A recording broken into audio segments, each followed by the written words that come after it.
Hello everybody, this is Undercover Dudes all the way from Down Under doing an Azazel review. The new Azazel that was released in the latest patch, and it's, to me, a really good gun. It's high fire rate and all that, but I'll talk about that later.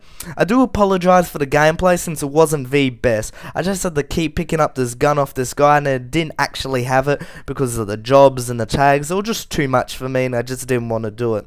Now also, I may pronounce the gun wrong, like if it's Azazel, whatever it is. I'm just going to call it Azazel for this review.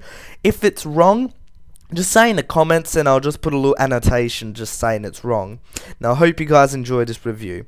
First up, the history. And there's no history behind this weapon. It was completely made up by Nexon. On a random note, the Azazel is a Marvel comic book character, so maybe a bit of inspiration from there, but other than that, really nothing at all. Now the stats of the gun is damage 43, portability 70, rate of fire 74, accuracy 80, recoil 63, and it comes in automatic and burst fire rate. Now, as always, I explain the stats in more detail, so you guys know what the gun is really about. Now, 43 point damage may seem high, but in-game it just doesn't feel that good. The ranges I'll talk about later, but the damage drop-off is completely horrible. It's really bad for this gun, making it really bad in long range and upwards to a 5 to 6 hit kill, so 8 out of 10. Portability. To me, this isn't really the most important stat. This gun isn't that bad, as it's an 80 portability, 70 portability I mean. A lot more than the G3060 and such, so it's pretty good. 8.5 out of 10. Rate of fire. I love the rate of fire in this gun. It isn't super high, but it isn't low. It's really perfect to tap fire. The recoil doesn't kick in too much if you tap fire, but I don't suggest it with long range. It doesn't work due to the damage drop off, so 9 out of 10. Accuracy. This gun has a great accuracy, not G36 accuracy, but it's still pretty good, as it's the same as the M416 Cqb, which you all know is quite accurate. Now the recoil. The recoil was really good in my mind. With the ACOG, it kind of bumps around a little bit, but it really is quite low. It's not like the M416 Cqb where it just goes straight up and then bumps around on the side. This gun just bumps around from the start, but it's not really that bad. It's kind of like an ACR recoil. Picked it up one with an iTech in one of these games, and it literally has very low recoil, so I suggest you use that instead of the ACOG. We're saying that the iTech is designed to minimize the recoil, and the ACOG is just used for zoom, but ACOG is still pretty good if you like that type of scope.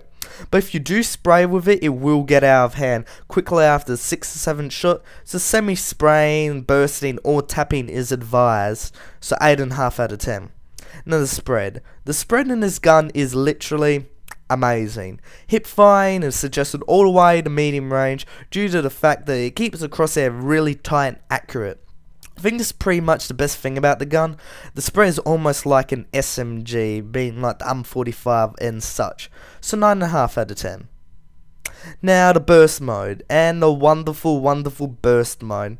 I discovered this little jewel halfway through the cold scene match, so you should see some gameplay of it. Honestly, on burst mode, the crosshairs looks literally like no recoil. It's ridiculous. In close range, this thing is deadly, and at medium it's even more, so 10 out of 10. Short range. To me, this is one of the best guns in combat arms, assault rifle wise, for short range. Its tight spread, high power and high fire rate make this even better than M416 Cqb or a G3060 for example. So 8.5 out of 10. Medium range. Medium is a max I would want to take this gun. The dropper starts and turns into a 4 hit kill. But the low recoil of the gun still makes it very good for this type of engagement. So 7.5 out of 10. Now long range is where this gun starts to fail. The drop off kicks in really hard and turns a weak 3 hit kill into a weak 5 to 6 shot kill. Now this is what I feel it is. Now to other people it may be perfectly fine. I've heard they think it's a 3 shot kill at long range. I just think it's a 5 to 6. I just don't like it, and at this range this is pretty horrible for me. It's a 6 out of 10. A nice touch is that all the customization slots are clear. A suppressor sight and extended magazines can be on. It's not like all these latest weapons that are putting an iTech on that a lot of people hate, a lot of people like ACOG. Like, I wish my M416 Cqb could have an ACOG on it, but it's a forced iTech, so I can't take it off. But one thing that is hugely recommended on this gun is extended mags too. It makes the 35 bullet magazine into a 50 bullet magazine, like the P90 Ti. So it's an assault rifle with an SMG clip. And the reload is only 3 to 4 seconds, which is very, very rare in this type of weaponry. So it's 9 out of 10. Appearance wise, this gun looks very sick. The paint job and gun shape look boss, with the grip in the 3rd anniversary badge. It's like a gun I would really want to use, just because of the looks. So 8 out of 10. Comparing to other guns like a Barons with higher recoil and more power, which mean it ain't overpowered, but it doesn't suck. It's how Nexon should be making their weapons now. Bad in some areas, but good in some areas. Like, take the Barons M416 Cqb. Has good power and low recoil. In all the portability, you add in everything else, it's overpowered. But this gun, it has higher recoil and more power, so, and all these other trailing stats like the damage drop off and stuff, so it doesn't make it overpowered, but it doesn't make it sucky. So this is how Nexon should be making these weapons from now on, in my opinion. I'd use these guns on maps like Cold Sea, Death Room and Gravedigger, close quarter, the medium maps that have tight corridors but still have good lines of sight that can be used to tap or semi-spray. My overall opinion of this gun is a fine example Nexon should be implementing in the game. Not super OP, but not sucking a piece of trash.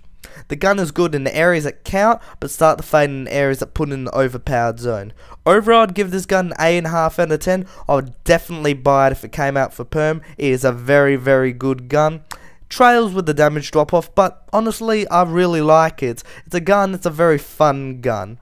But other than that, this is Undercover Dudes, all the way from Down Under, out.